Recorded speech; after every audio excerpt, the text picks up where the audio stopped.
Les profs ne seront pas dans les salles de classe avant le 1er septembre prochain, mais les syndicats étaient, eux, ce matin avec le ministère en visio. Ils voudraient que le ministre muscle son dispositif sanitaire qui est déjà de niveau 2 pour la rentrée. Virginie Riva de la rédaction d'Europe 1, le ministre ne devrait pas changer son dispositif, Virginie, mais il y a eu tout de même quelques annonces, hein.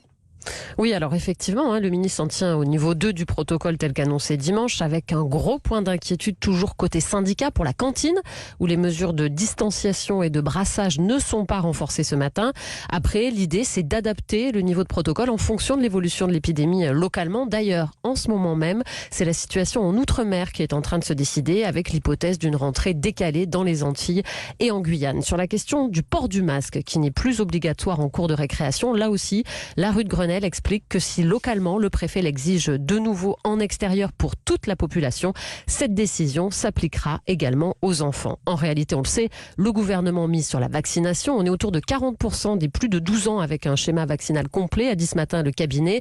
L'objectif, c'est 60% le plus rapidement possible. Aussi, des centres de vaccination éphémères à côté des collèges et des lycées vont voir le jour avec des déplacements qui seront organisés, des vaccinations qui auront lieu aussi au sein même des établissements. Enfin, les syndicats attendent encore des clarifications sur les capteurs CO2, vous savez, pour purifier l'air. À ce stade, le ministère lance un état des lieux pour voir quelles communes ont besoin d'aide financière, mais sans préciser ni le calendrier ni le montant. Merci Virginie pour toutes ces informations. Quel est l'avis des parents d'élèves? Merci d'être en direct avec nous, Gilles Demarquet, président de l'Appel. Bonjour.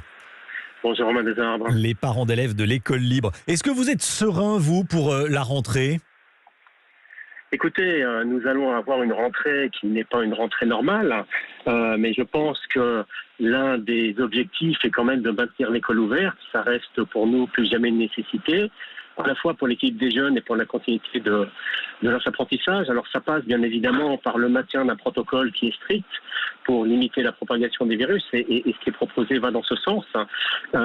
Donc on a tous une responsabilité collective face à cette pandémie, bien évidemment. Donc il faut que l'on puisse respecter les gestes barrières, il faut que l'on puisse avoir des mesures d'aération et tous les éléments qui sont proposés actuellement par le protocole sanitaire de niveau 2 tel qu'il a été décrit par le ministère. Nous rencontrons ce soir le ministre, je pense qu'on aura également plus de précisions et peut-être de réponses à certaines questions que l'on peut avoir. Vous parliez tout à l'heure de 40% d'élèves vaccinés. C'est vrai qu'on en a qui ne peuvent pas être vaccinés, les moins de 12 ans. C'est vrai qu'il peut y avoir des parents qui pourraient avoir eu envie de faire vacciner leurs enfants, mais on connaît les délais. Il faut 4 semaines entre 2 injections, plus 7 jours pour que le schéma vaccinal soit complet. Ça veut dire que tous les enfants, même si tous les jeunes de 12-17 ans, même s'ils le voulaient, ne pourraient pas forcément l'être. Voilà, vous voyez, donc il y a plein encore de questionnements, d'interrogations, mais nous, on va mettre l'accent vraiment sur en cas de fermeture de classe sur la continuité pédagogique, parce qu'il est vraiment très important qu'il puisse être assuré de la même manière pour des enfants qui seraient en présentiel, des enfants qui seraient en distanciel. Il ne faut pas qu'il y ait d'enfants qui soient mis de côté. Merci beaucoup Gilles Demarquet, car rendez-vous aujourd'hui en fin de journée avec le ministre Jean-Michel Blanquer. Merci d'avoir été dans Europe Midi. On est avec vous, professeur Philippe Amouyel, professeur de santé publique au CHU de Lille. Bonjour. Bonjour. Rentrée en présentiel, aération renforcée, fermeture des classes dès le premier cas de Covid pour les primaires. Est-ce que ça vous paraît suffisant ? Alors, ces mesures sont claires, suffisantes. Il va falloir voir comment elles vont être appliquées.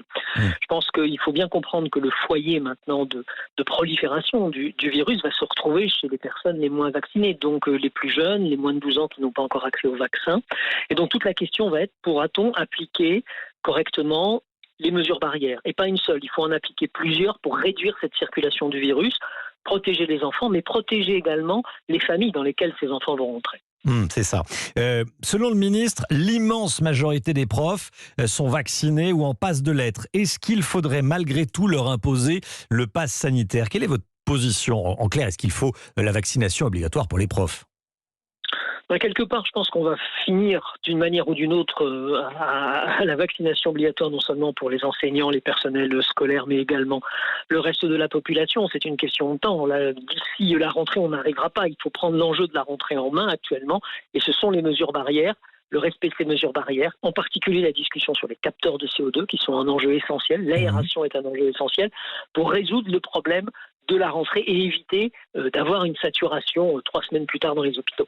Professeur, j'ai une question également à vous poser, plus générale. Là, on quitte le domaine de l'école. La 3e dose du vaccin, c'est aujourd'hui pour les plus de 80 ans, enfin à partir du 1er septembre. Ensuite, ça sera pour les plus de 65 ans. Et puis pour les personnes très fragiles. Est-ce qu'au final, et pourquoi pas le dire tout de suite, ça ne sera pas pour tout le monde cette 3e dose ? Alors, pour le moment, il faut utiliser les doses à bon escient, c'est-à-dire qu'on a encore une poche de patients fragiles qui n'ont même pas eu une première dose. On a la question qui va se poser d'ici la fin de l'année pour les moins de 12 ans. Alors, sur les personnes les plus fragiles, oui, c'est ce qui est en train d'être fait, les plus de 80 ans. Déjà, ça avait été commencé antérieurement, puisqu'on se rendait compte que les réponses immunitaires étaient moins bonnes. Maintenant, l'extension aux 65 ans, c'est aider à faire passer ça avec la vaccination antigrippale, qui a la même limite de temps. On sera à une certaine distance, on peut imaginer que ce sont les gens les plus fragiles. Maintenant, quant à la généralisation, je pense qu'il faudra attendre et d'avoir plus de doses et d'avoir des études qui permettent de montrer leur intérêt.